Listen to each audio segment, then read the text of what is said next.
আসসালামু আলাইকুম, সবাইকে স্বাগতম। আইসিটি বিষয়ের কুমিল্লা বোর্ড 2024 সালে যে সৃজনশীল প্রশ্নটি এসেছিল দ্বিতীয় অধ্যায় রিলেটেড, ওই প্রশ্নের খ নাম্বারে যে অনুধাবনমূলক প্রশ্নটি ছিল সেখানে বলা ছিল ডেটা ব্লক বা প্যাকেট আকারে স্থানান্তর করে ব্যাখ্যা করো বা স্থানান্তর হয় ব্যাখ্যা করো। তো আমরা জানি যে সিনক্রোনাস ডেটা ট্রান্সমিশন মেথডে এই ব্লক আকারে বা প্যাকেট আকারে ডেটা এক ডিভাইস থেকে অন্য ডিভাইসে স্থানান্তর হয়। তার মানে কি সিনক্রোনাস ডেটা ট্রান্সমিশনের কিছু ব্যাখ্যা দিতে হবে।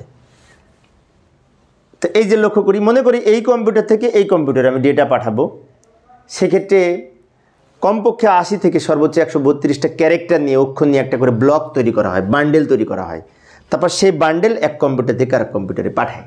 এটা লিখবো কীভাবে? এইভাবে লিখতে পারি। লক্ষ্য করি, এই যে সিনক্রোনাস ডেটা ট্রান্সমিশনে ডেটা ব্লক বা প্যাকেট আকারে স্থানান্তর হয়।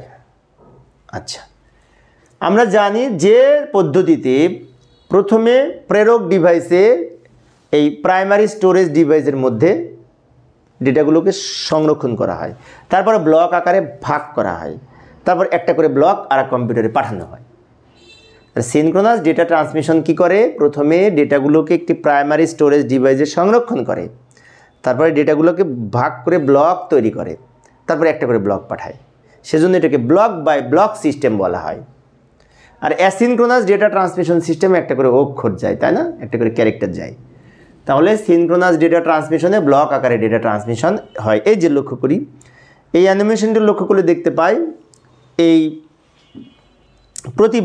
প্রতিটি ব্লকে কমপক্ষে 80 থেকে সর্বোচ্চ 132টা ক্যারেক্টার মিলে অক্ষর মিলে একটা ব্লক তৈরি করা হয়েছে, কমপক্ষে 80।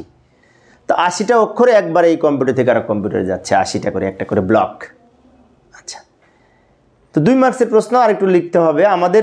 এরকম চিত্র না আঁকলেও হবে, আমি মূলত বোঝানোর জন্য চিত্র উপস্থাপন করেছি। এখন এই সিনক্রোনাস ডেটা ট্রান্সমিশনে হেডার এবং ট্রেলার নামে দুটি ইনফরমেশন থাকে, সেই সম্পর্কে একটু বলবো।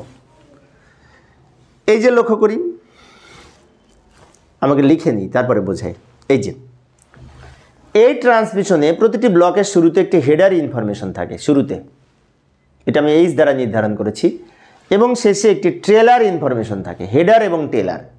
এবং এই যে শুরুতে হেডার ইনফরমেশন থাকে, এইখানে 2 বাইট বা 16 বিট অতিরিক্ত যুক্ত করা হয় প্রথমে, আবার শেষে এই যে ট্রেলারেও 2 বাইট বা 16 বিট অতিরিক্ত যুক্ত করা হয়। তার মানে কি, আমি যখন 80টা মিলে যদি একটি ব্লক তৈরি করে কম্পিউটারে, তো এই 80টার সাথে 80 বাইট, 80টা অক্ষর মানে কি 80 বাইট, 8 বিটে 1 ক্যারেক্টার। তাহলে 80 বাইটের সাথে আরও 2 বাইট, আবার এখানে 2 বাইট, 2 2 4, 80 আর 4 মোট 84 বাইট এক কম্পিউটার থেকে আরেক কম্পিউটারে যায়, হেডার টেলার মিলে, তাই না? তাহলে 80কে 84 দিয়ে ভাগ করে 100 দিয়ে গুণ করলে কিন্তু এই সিনক্রোনাস ডেটা ট্রান্সমিশনের দক্ষতা পাওয়া যায়। অনেক সময় দক্ষতার হার আসে, সিনক্রোনাসের দক্ষতা কত, সেক্ষেত্রে 80 বাই 84 গুণে 100। 80 কেন? ওই যে 80টার জন্য 84 বাইট লাগে, সেই জন্য। দক্ষতার পরিমাণটা না লিখলেও হবে, এখানে এই পর্যন্ত লিখলেই হবে। আমি মূলত এই সিনক্রোনাস ডেটা ট্রান্সমিশনের ব্যাখ্যাটা উপস্থাপন করেছি, তোমরা চিত্র না আঁকলেও হবে, এগুলো লিখে